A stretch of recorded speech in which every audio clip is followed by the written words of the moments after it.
what's next for the fighters that were competing on UFC 300.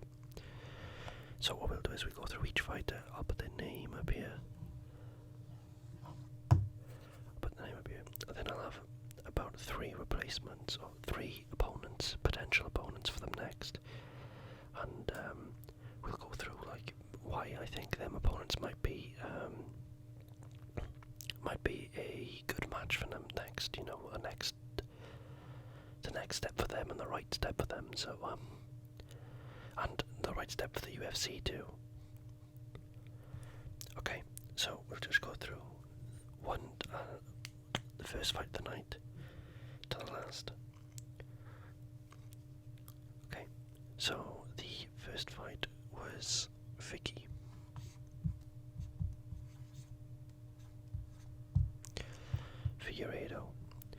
So after this fight, he moved to 6th in the UFC rankings. That was up 2. So I'll just write down who I think 3 potential opponents could be and should be, and then we'll go through them.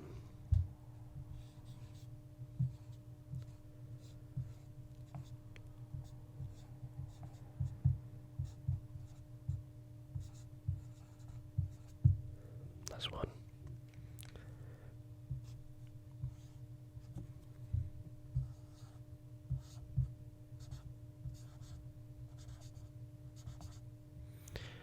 Two.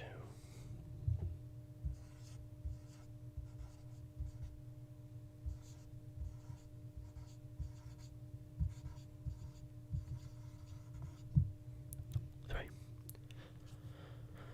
Okay, so Figgy then. He's now up to 6th in the UFC rankings, and he did defend his spot.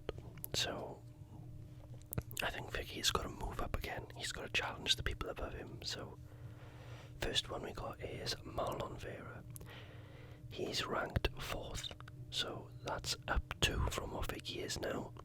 He just lost a title fight, so once you're in that top 5, you can fight for the title next. So I think Figgy, if he can beat either of these 3 guys convincingly, he could be next for the title. At the 135-pound bantamweight weight. So yeah, Chito Vera just fought, lost the title. He had the chance. He's now got to defend his 4th spot, and he'll have to. I think he has to defend it down. So he can defend it against Figueiredo. I think that's fair. The second option, Peter Yan. Peter Yan's one above Figgy, one above Chito Vera in the 3rd. He recently got a good win over Song Yadong, but he was on a 3-fight losing streak, so I think he might have to defend his spot once more. He was on a bit of a losing streak before, and you know, he's had numerous cracks at the championship, so he's not going to be next, and I don't even know if he's going to be the one after that, but he needs to fight again before the title. That's what I think. Figgy could be that fight. Or the 3rd one, Corey Sandhagen.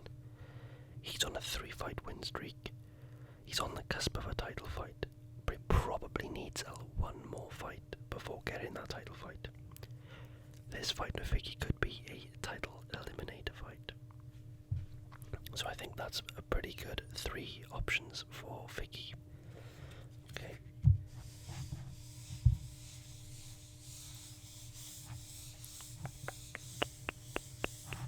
Let's get rid of some of this. Next, we have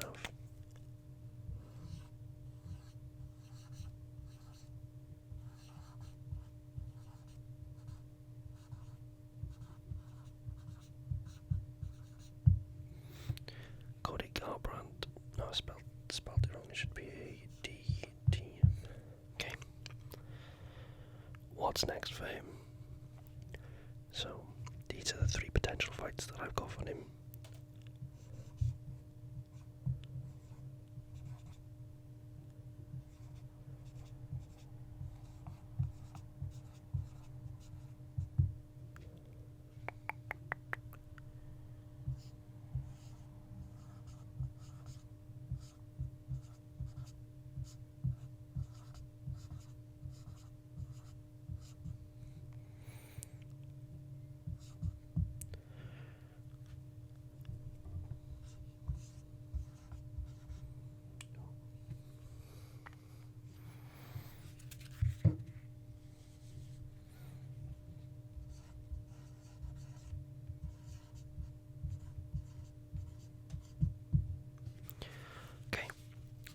So these are the three that I have for Cody Garbrandt.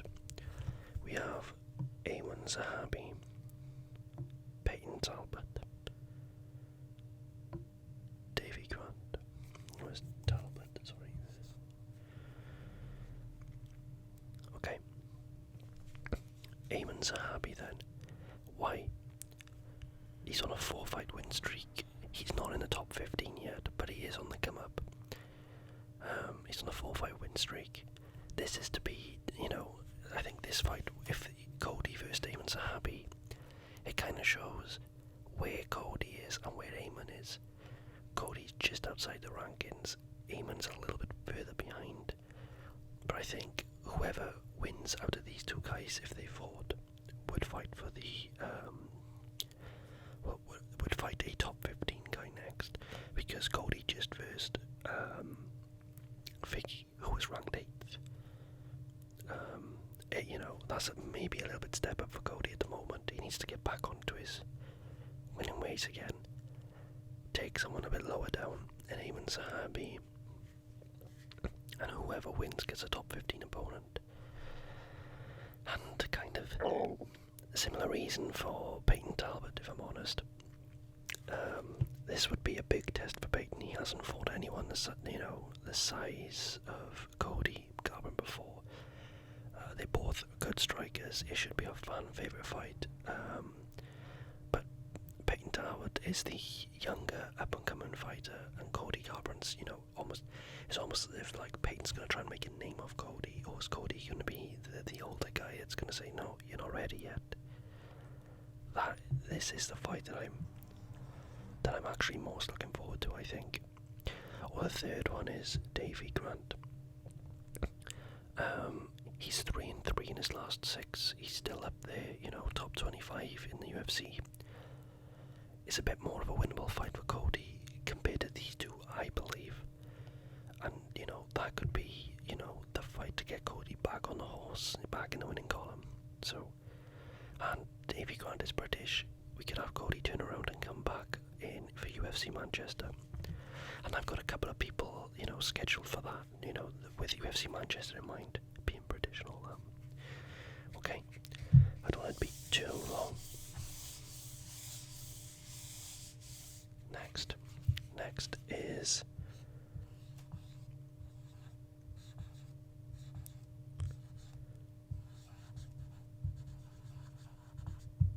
Bobby Green. Okay.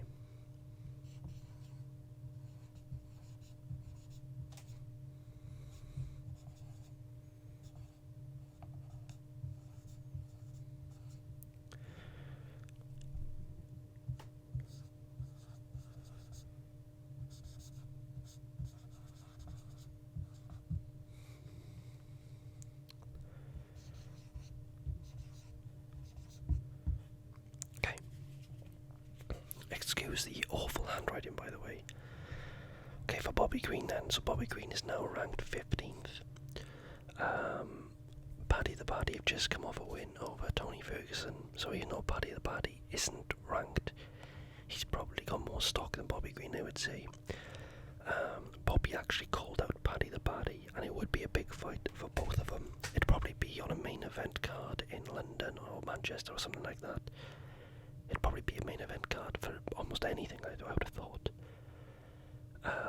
It's a big test to see how Paddy's stand-up is against Bobby Green.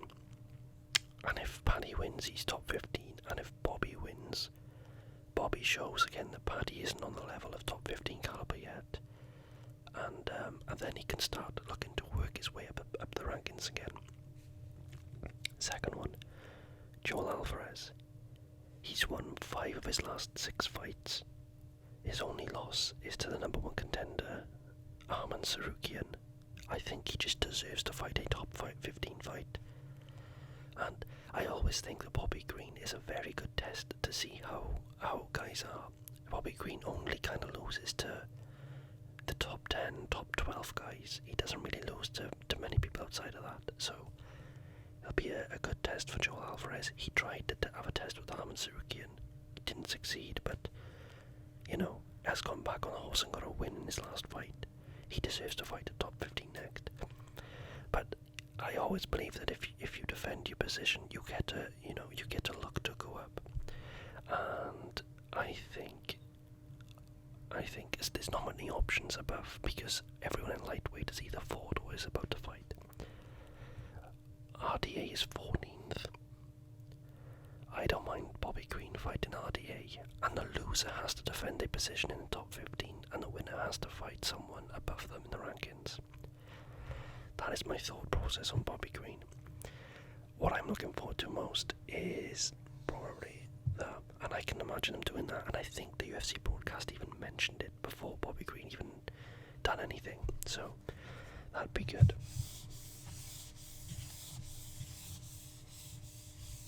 We move on.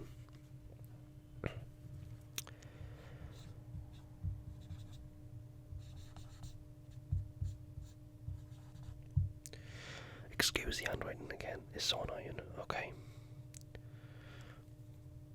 Unfortunately, guys.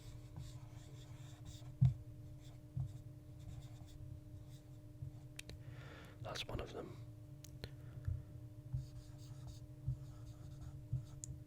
This is the other one.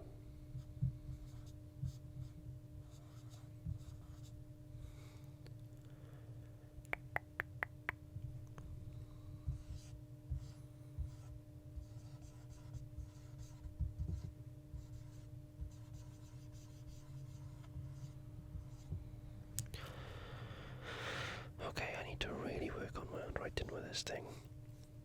Okay, what's next for Jamahal? So he's not ranked. He wasn't successful in his ranking fight against Bobby Green. The first one is retire. He's done UFC 100, he's done UFC 200, he's done UFC 300. Well, what more is it for Jamahal to accomplish? I don't believe he's going to fight for the title, so what is it apart from just earning money and fighting out his contract maybe?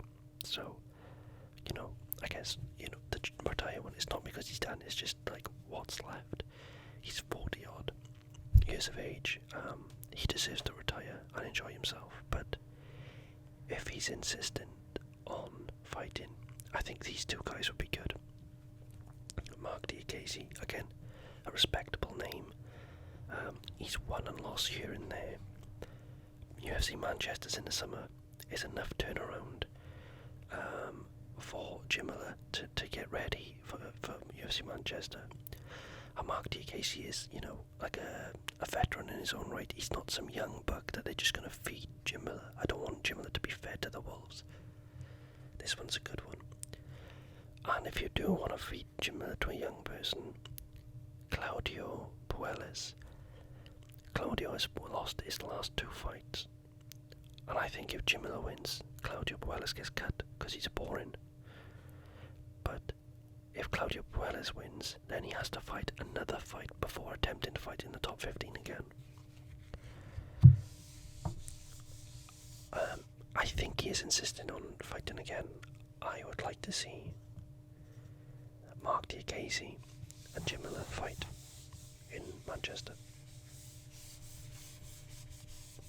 We move on. So we got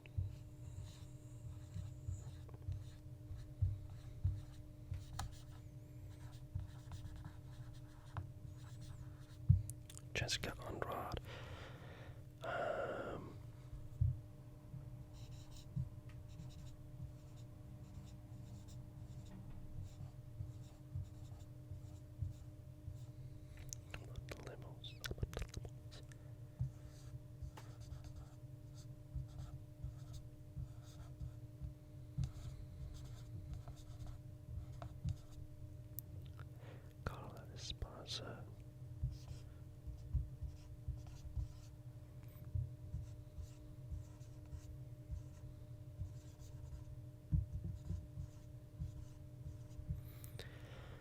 Okay, so what's next for Jessica Andrade then?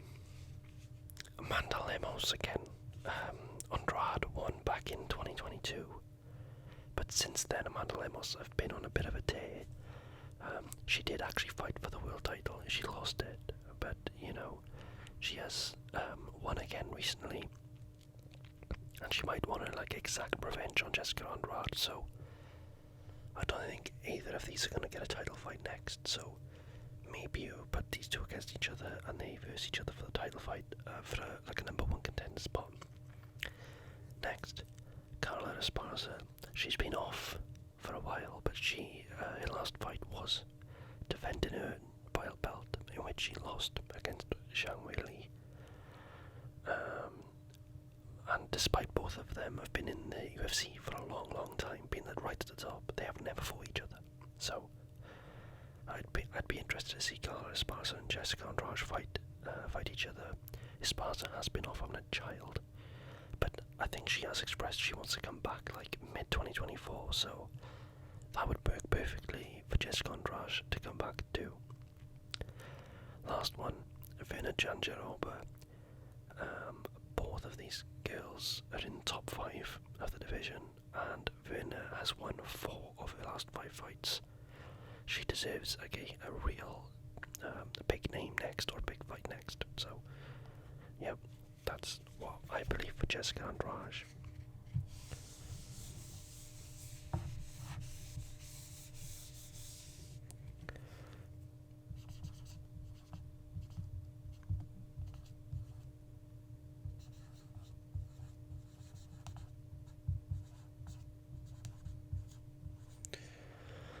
Marina Rodriguez.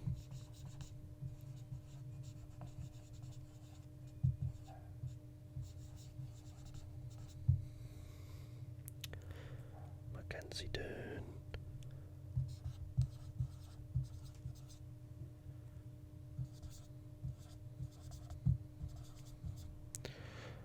Lope Godinez.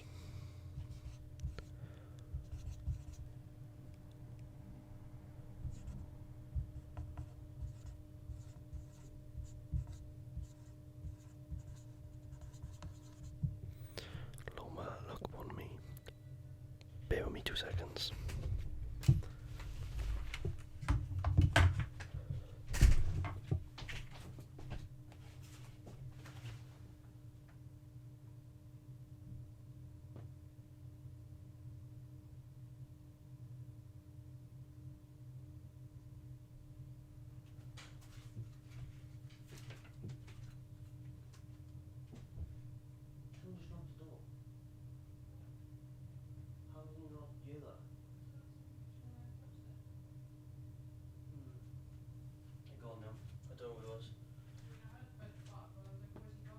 Yeah. Alright.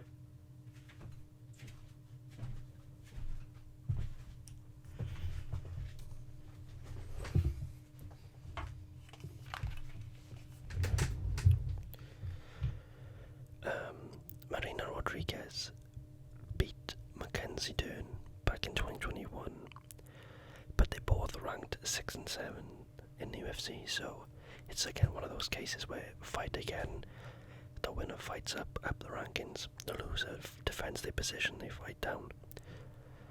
Next one, Lope Godinez. She's ranked 10th. She did at least recently lose against Virna Jandiroba, but I think that this could be a fun striking bout.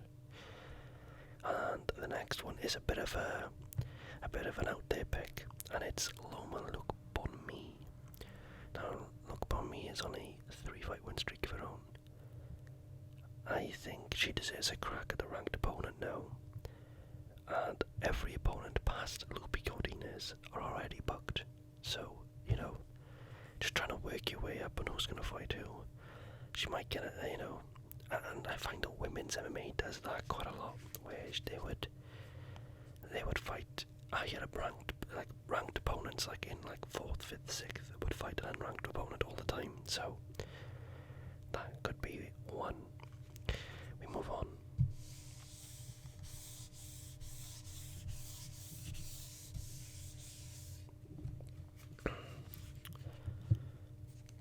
We got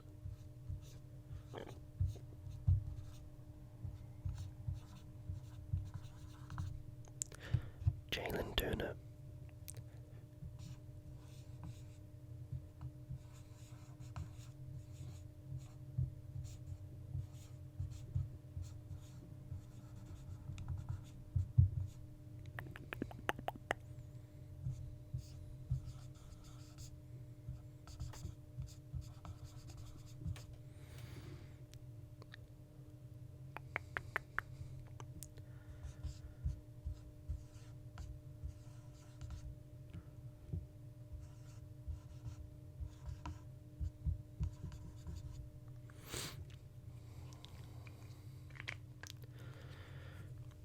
Jaylen Turner then, so he lost. He's now been moved down to rank 12th.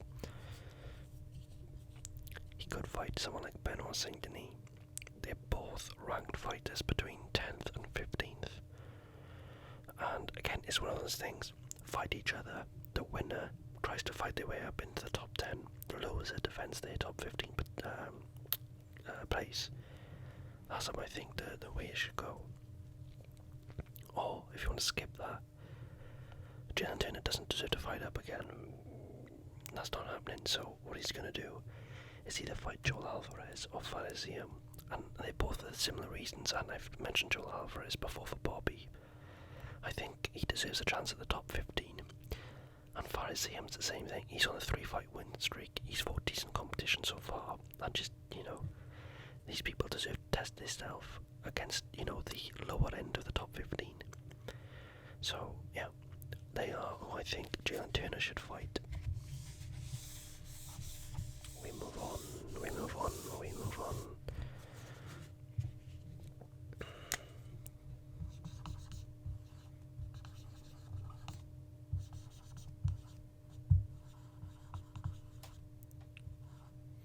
Money Moicano, Renato Moicano.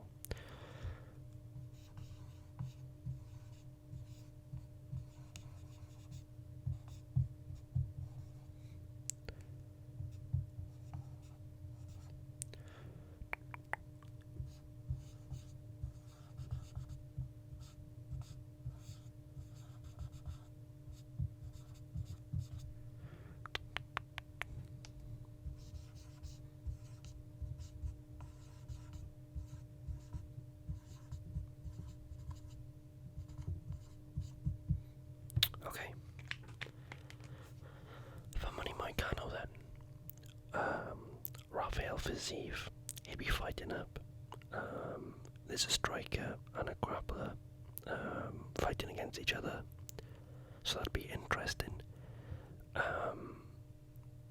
And Fiziev is, coming off 2 defeats. He doesn't deserve to fight against. He probably doesn't even deserve to fight against Moicano. He needs to fight lower down, if I'm honest. But that might keep him in where he is in 10th. What is he? He's like 6th or 7th or something. So I think Rafael Fiziev, Moicano would be a gift for him fighting that caliber of a fighter. But he has lost against the best of the best, KG and Gamrot. So yeah, I don't mind Fiziev fighting Moicano. Next, we have Beneil Dariush. Again, on a 2-fight losing streak of himself. He should be fighting down. He should. And that is a grappler versus grappler battle. That would be very interesting. Beneil Dariush can crack, but Moicano showed decent striking too. So that'd be pretty good. And if we're thinking along the grappler versus grappler battle, how about Mateusz Gamrot? He's 5th in the rankings, and they haven't fought yet, these two. The only thing is, though, I think Gamrot deserves to fight up. He's 5th. I think he deserves to fight someone like KG or Charles. That's what I think. So, if I was Money Moicano, I'd be pushing for Beneil Dariush. I think that's the better matchup for him, the more winnable matchup for him. And Beneil Dariush has got a name behind him, and I think Money Moicano can beat Dariush, and then maybe either fight for the belt or fight for a number 1 contender fight.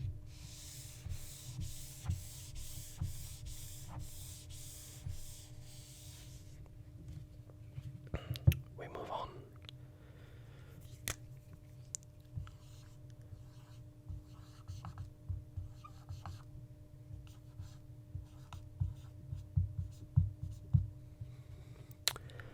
Sadik Yusuff.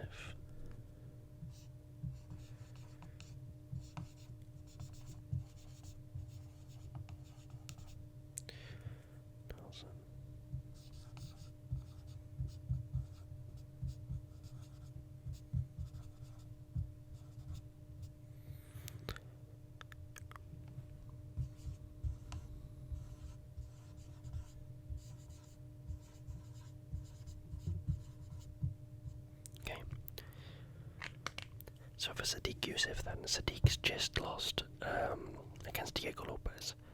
He's now number 15th in the featherweight division.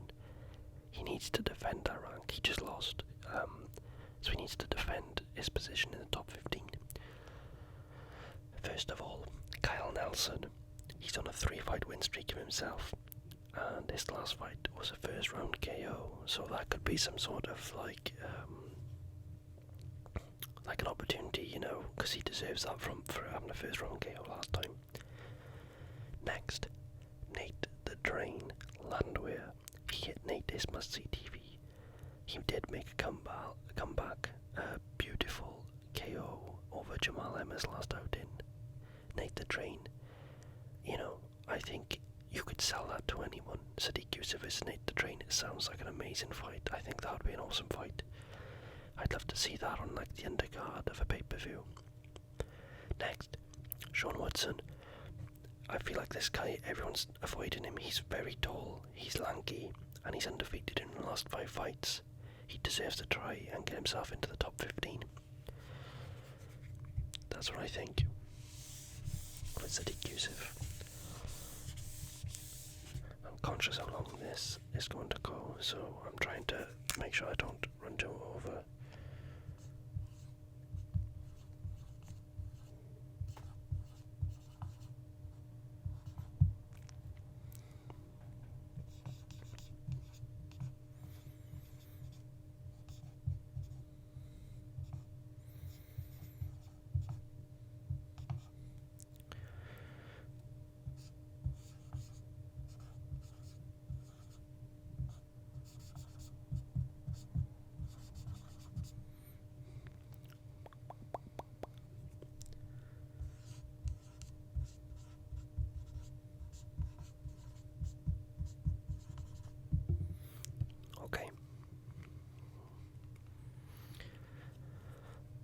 So Diego Lopes is now ranked 14th. He's just cracked the top 15.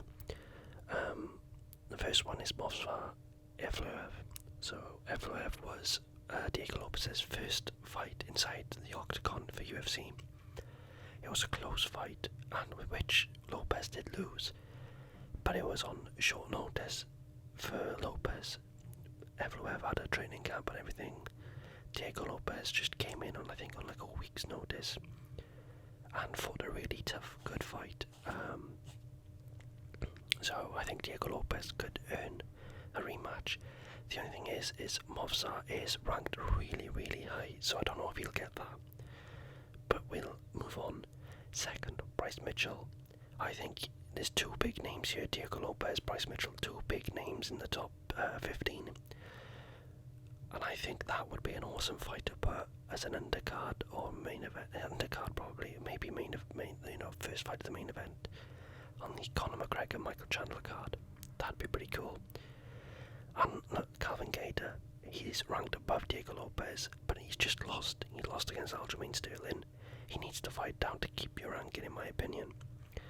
Diego Lopes then could climb. I think Calvin Kattar might be like 10 or 8th in the ranking, so Diego Lopes will move up into the top 10 if he beats Calvin Kattar. But I don't know if Calvin Kattar would win that fight, considering how his last few fights have gone. So yeah. If I was Diego Lopes, I'd probably go for the Bryce Mitchell one. Fight Bryce Mitchell for the Conor McGregor undercard. Next.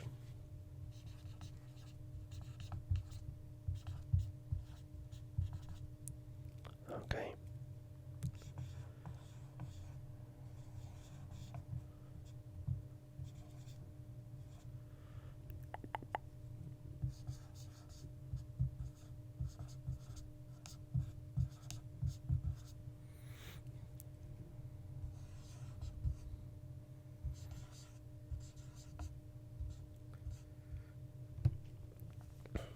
Okay, that is awful.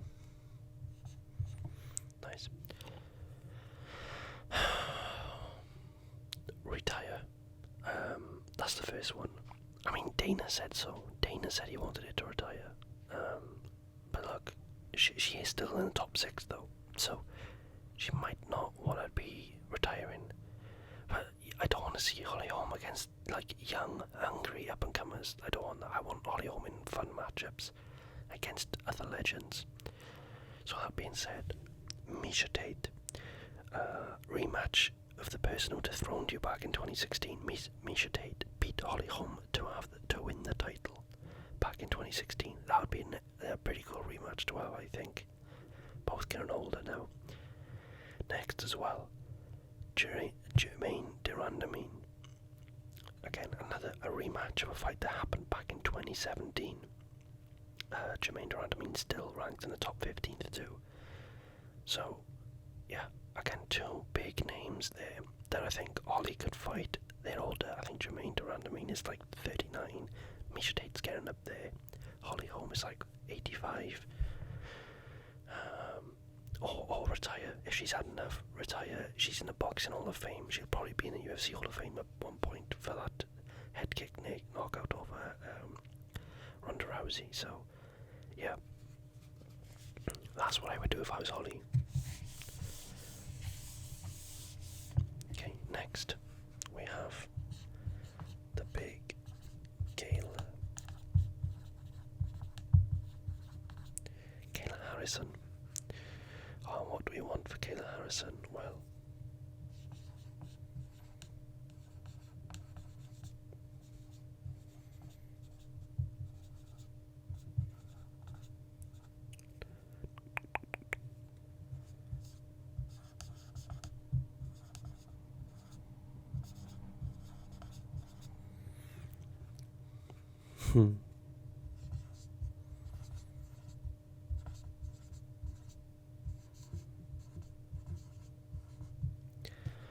okay, so we got Kayla Harrison, Raquel Pennington. She is the champion. I wouldn't mind seeing Kayla Harrison fight for the title straight away after that performance. I think she easily beats Raquel Pennington, if I'm honest. So that'd be an awesome fight. It is talks though that Raquel Pennington is going to be out for a little while. So Kayla has even mentioned this. What about Kayla and Julianne fight for a interim belt, an interim championship fight, and the winner versus Raquel Pennington early next year. And a third one, Amanda Nunes. She is the GOAT, and when Kayla won, she did tease a comeback on social media. So, what I would do for Kayla Harrison, I would fight Juliana Pena for an interim belt. The winner early next year fights Raquel Pennington, and the winner, I think, Kayla Harrison or Juliana Pena beats Raquel Pennington, and the winner then fights Amanda Nunes.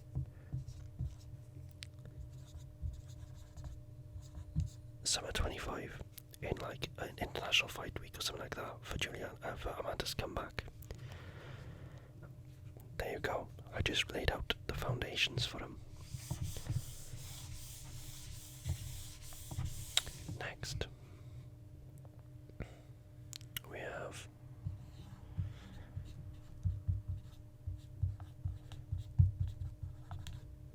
Calvin Kattar.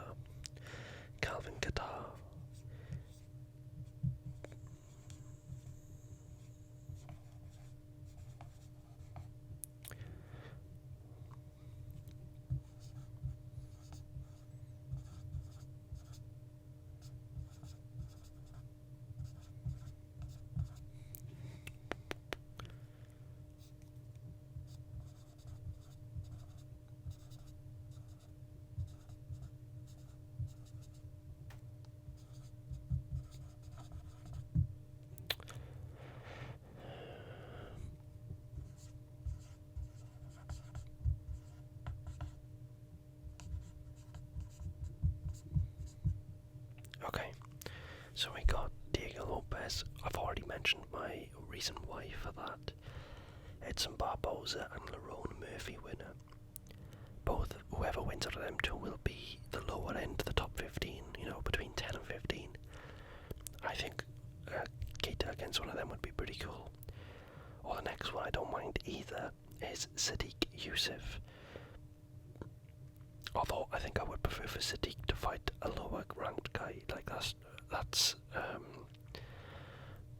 letting Sadik Yusuff fight Kattar for no reason at all when he just got beat by Diego Lopes. But yeah, so I think the winner of Edson Barboza and Laurent Murphy should fight Kattar next. That's what I think. So next we have Aljo. Aljo is he's now ranked 8th in the bantamweight. So what we're going to do for him is we're going to set him up against either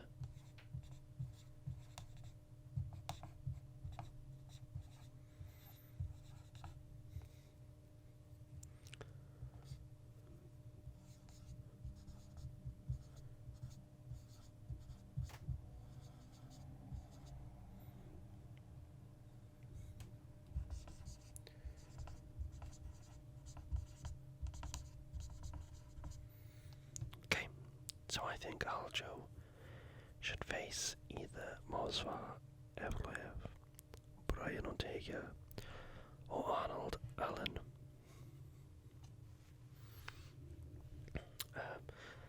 Evloev, two absolutely amazing grapplers. As soon as Aljo won, there was a lot of people calling for Evloev.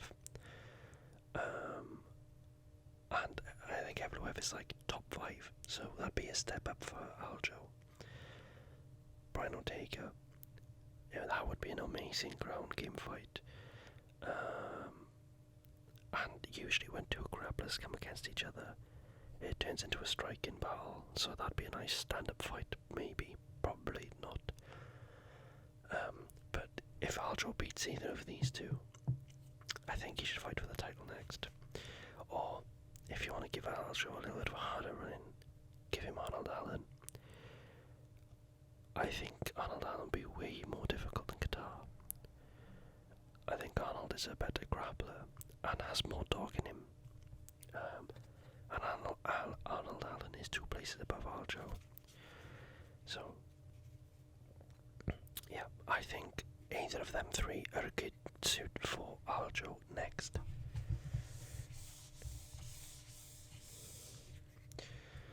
Okay, we have next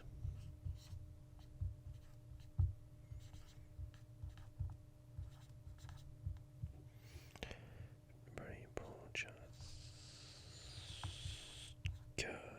How do you spell this? Okay, Prochazka. Jiri Prochazka. He's ranked number 1 in the light heavyweight division now. So these are the 3 that I think could be suitable for him.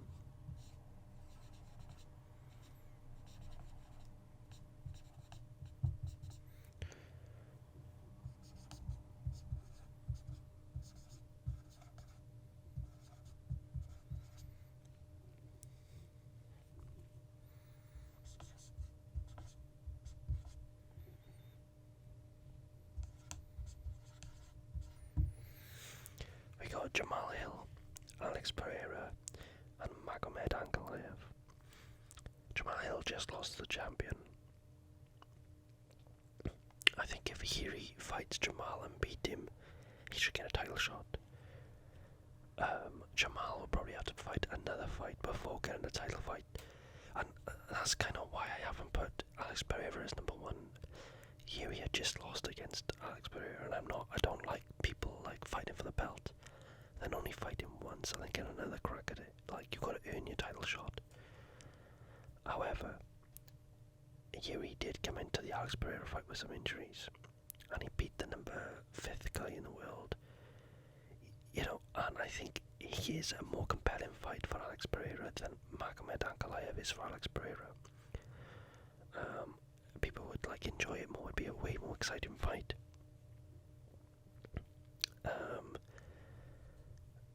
And yeah, I think that is the primary reason why you would put them 2 together. And I guess Yiri was willing to fight in Brazil in 3 weeks. Magomed Ankalaev probably wouldn't be. Or I don't mind Yiri facing Ankalaev. I think if he beats Ankalaev, then there's no question who should have the title fight next. I would love someone to beat Ankalaev. He is so boring. He's such a boring person, such a boring fighter. Not his biggest fan. So I'd love it if someone would just take him out of the equation. Next.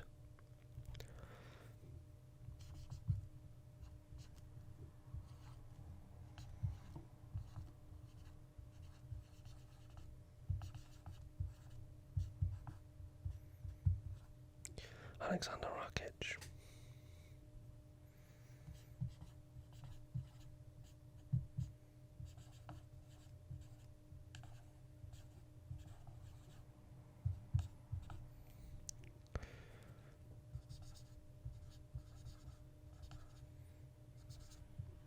No.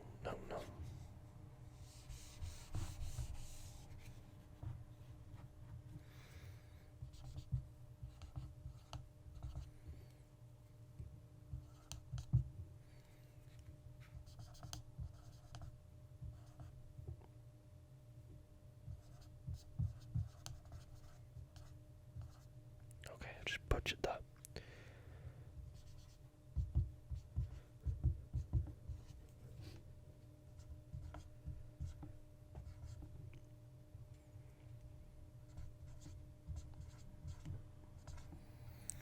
So we got for Rakic, Khalil Roundtree Jr., Amazad Murzakanov, and Nikita Krylov. Khalil Roundtree Jr., he's on a 5-fight win streak, 4 of them via TKO. I think if he fights Rakic and wins, then he fights for a number 1 contender fight next. And I think them two will have a very good striking match between them. Alexander Rakic is much more of a technical kickboxer and boxer. Khalil Roundtree Jr. is an amazing technical Thai fighter, Muay Thai, so that'd be awesome. Next, Azamat Murzakanov. He's undefeated, he's ranked 13 in division. Rakic lost, and I think, again, you lose, you fight down, is how I feel about it. Krylov, he's higher up on the rankings, he's ranked 6th. And it's the same as I've said before. I think if you fight 2 people next to each other, the winner fights up and the loser defends their position. Krylov is on a 3-fight win streak too. The only thing is, no one have heard from Krylov for a while. He hasn't fought for like over a year now. So, yeah, not sure what's happening with that.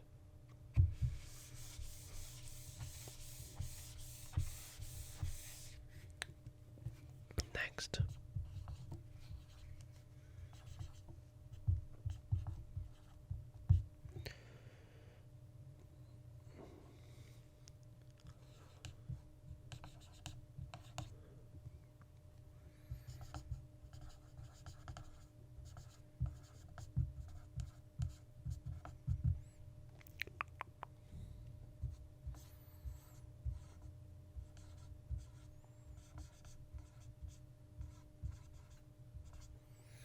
Nickal.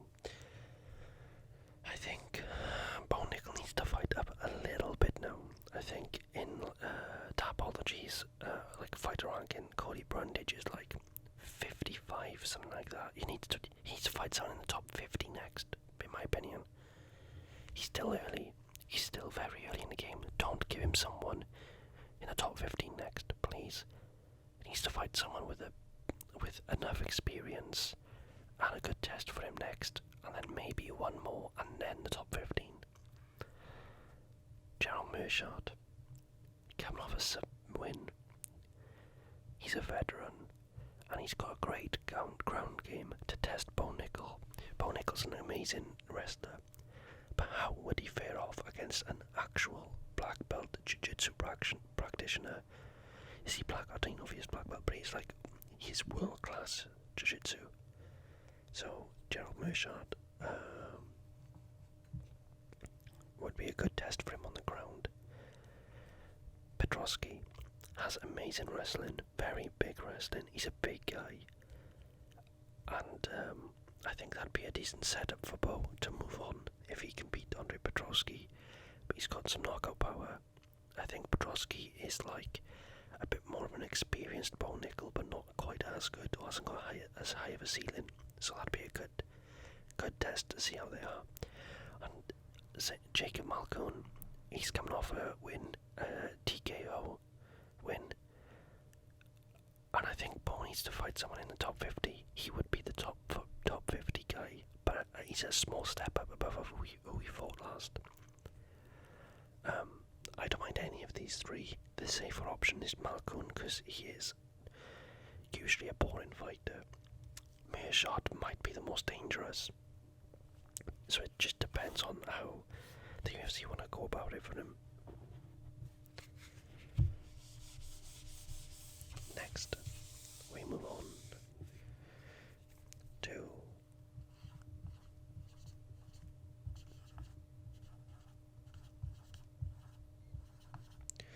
Cody Brundage.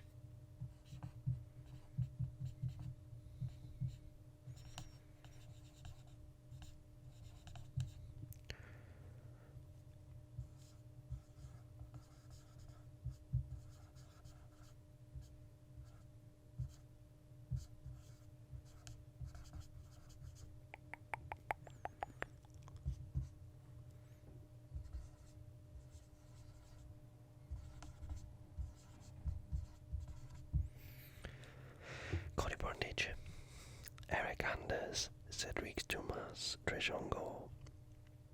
All of them three for literally the same reason. Cody Brundage was on, I think, a 2-fight win streak by KO. He did lose against Bo Nickal, so now he has to fight lower down again, like a lesser competition. All three of these guys are lesser competition, but will still serve, I think, as a decent test for Cody Brundage and see what he is. And I think that whoever loses out of any of these fights should get cut. That's how I feel. So that's Cody Brundage. Let's not waste too much time on these. Okay, move on to Charles Oliveira. Charles du Bronx. He's ranked 2 in the UFC. Oh my god.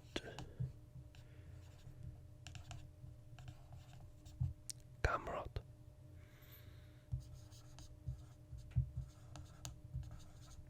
Marina Moicano. Okay, this is hard for Charles du Bronx because it's like he's like the best top 5, not to like win the top 5. He beats Beneil Dariush, he beats Justin Gaethje, he beats Dustin Poirier. So he beats all these guys that are below him.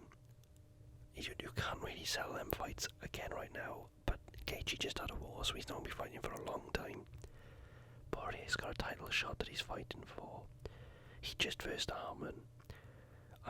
Mateusz Gamrot's probably the most sensed one. Mateusz Gamrot's on a 3-fight win streak. They've never fought each other. And Charles need to fight down a little bit, but Mateusz Gamrot's still in like top 5, top 6. Next, Renato Moicano. He is the next guy with a win to his name that Charles have not faced. That's mental, isn't it? And the one after that is Dan Hooker. So that's the reason why for them. If I'm honest, I think Moicano should have Beneil.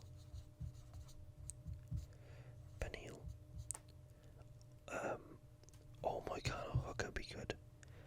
Charles and Gamrot. That is the fight to make, in my opinion. But if Charles beats Gamrot, then Charles is just taking out all the number 1 contenders. So maybe he does just fight further down and let Mateusz Gamrot have the next title shot or something. Tsarukyan. Okay.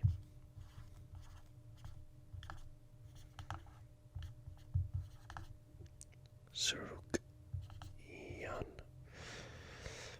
So we got 2. We have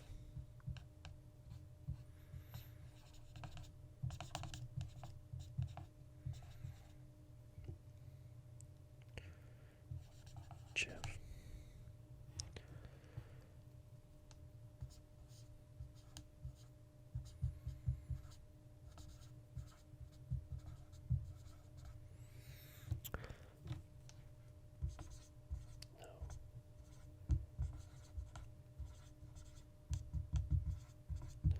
No other option.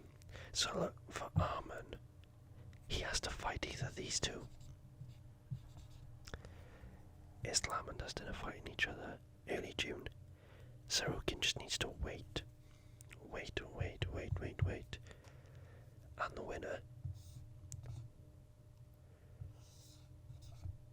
winner fights Tsarukyan. He deserves it. He's number one now. He just beat Charles.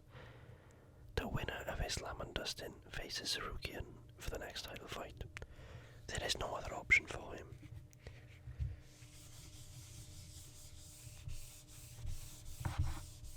You can't have a ranked number one fighter not fighting for the belt. That's not how the ranking should go. Next.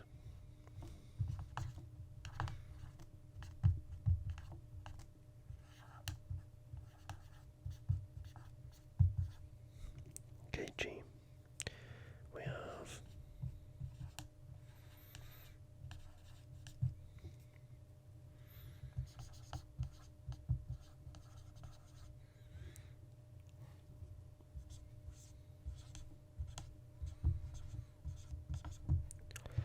just in KG we have Gamrot, Moicano and Dariush.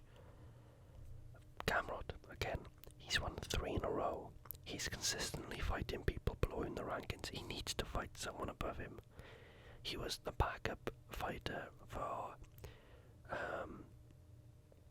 Islam Charles too. When Charles got injured, they phoned up Volkanovski and didn't even have their own backup fight to fight the backup.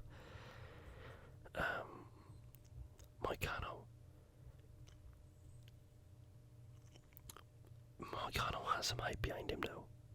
After Gamrot, Moicano is the next available guy with a win behind him. And although Beneil Dariush is on a 2-fight losing streak, he lost against the number 1 ranked and the number 2 ranked guys. And Dariush and KG hasn't fought yet, so that might be a good fight for Dariush to have to get back in the win column and stay in the top 5. But if Beneil Dariush and KG fight, the loser has to fight down end of. I don't mind the Gamrot fight and Moicano and Dariush fight. That's what I think.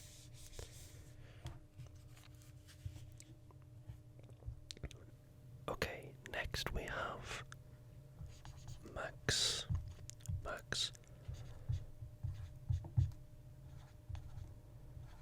Holloway. Okay, and here we have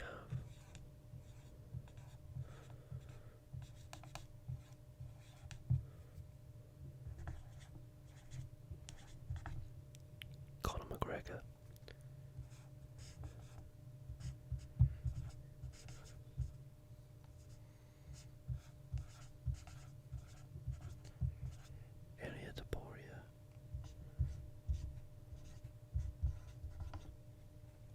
Islam. I think Conor McGregor and Max Holloway for the BMF belt would be huge, absolutely humongous. If Max Holloway waits and Conor McGregor beats Chandler, Max Holloway, Conor McGregor for the BMF belt would be awesome. I also don't mind Max Holloway going back down to 145 and facing Ilia Topuria. I just think that Max might be better at the higher weight classes now that he's getting older.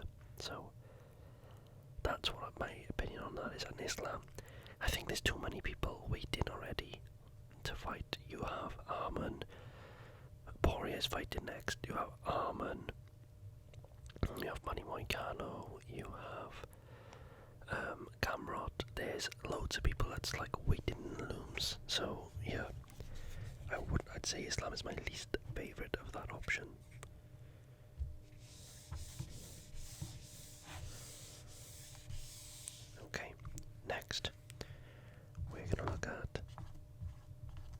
Zhang Weili. Okay, I've got Zhang.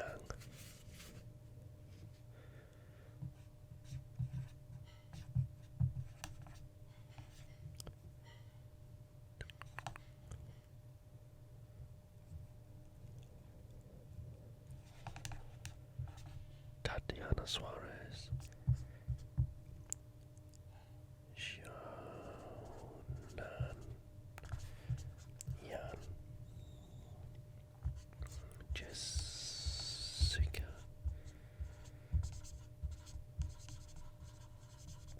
Just because I'd put something in the third one, but that one I wouldn't do.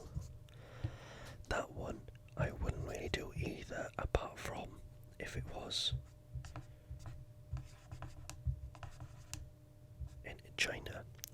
If they could make a Chinese event and make it in China, I'd be happy to watch that fight again. It wasn't like a shutout, it was a good performance from both. I wouldn't mind. However, the fight that I think everyone wants, I believe, is Tatiana Suarez. She is the #1 contender. And there's many people that consider Tatiana Suarez the best in that division. So I want to see Zhang Weili and Tatiana fight next. We move on.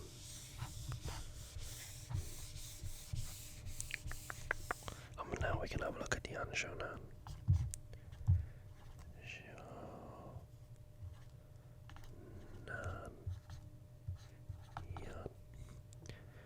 We're gonna look at Amanda Lemos, Zhang Weili,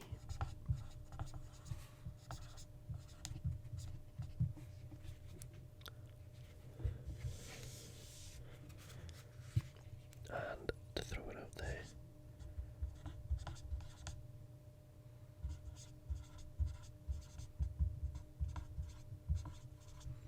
Ferdinand Jandiroba. So Xiaonan Yan is now ranked 2 in the division. Amanda Lemos. I think Amanda Lemos, she's kind of had a comeback, bounce back win. She can fight Yan, and the winner of Yan and Amanda Lemos can fight the winner of Zhang and Tatiana. That's what I think. So I don't mind that one. Zhang Weili, again, if it's in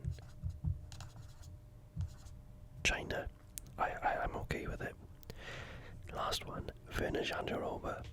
Virna's 5th, and she's on a 3-fight win streak. She deserves to have a crack at like a #1 contender spot or something. So if Virna can fight Yan next and win, she could be on for a title shot next. So I don't mind that. I think it's going to be this though. Move on to the last fight. Okay, what's going to happen? What we're going to think for these ones? We have Alex Pereira. Okay, we're going to put Jiri Prochazka.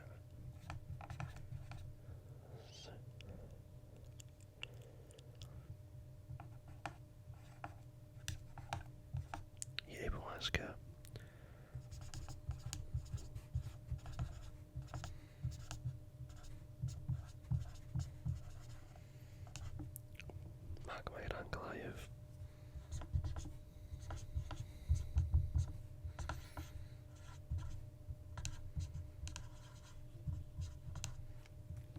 So you have Jiri Prochazka. Prior to his loss against Pereira, he hadn't lost since 2015, and he just KO'd the 5th ranked guy at UFC300. That makes sense. The only thing it doesn't make sense is that he hadn't long lost to him in his previous fight. Next, Magomed Ankalaev.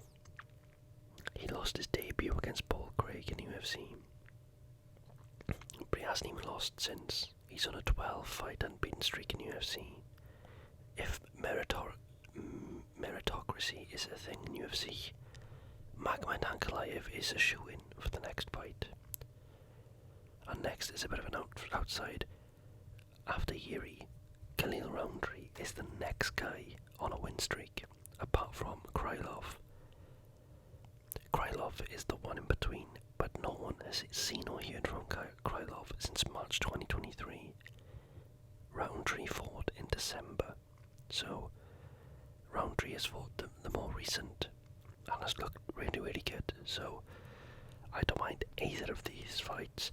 If meritocracy was anything, Ankalaev has to get it, but he's a boring fighter, and he doesn't like to fight if all the chips isn't in his own hands. So I would personally like to see Jiri Prochazka and Alex Pereira on it back. That's the one I would want. Meritocracy would go for this one, and this one's just a fun one if no one else is available. I don't mind this one either. Next.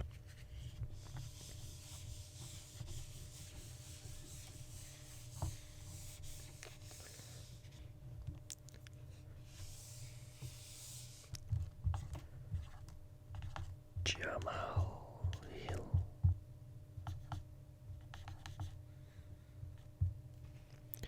Okay, we have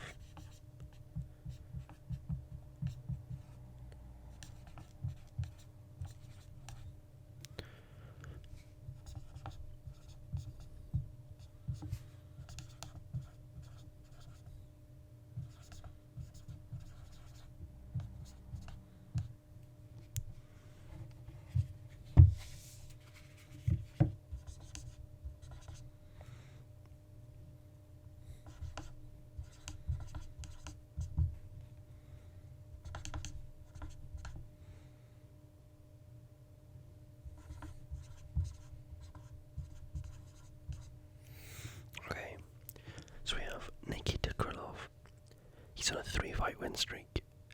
Hill needs to defend his 3rd place position. He got a fight down. There's no way that he fights up. Nikita Krylov, if someone can get a hold of him, I don't mind him fighting Jamahal Hill. He doesn't deserve a title shot. He hasn't been fighting for over a year now. But he can fight Jamahal Hill, who's 3rd, to earn himself a title shot.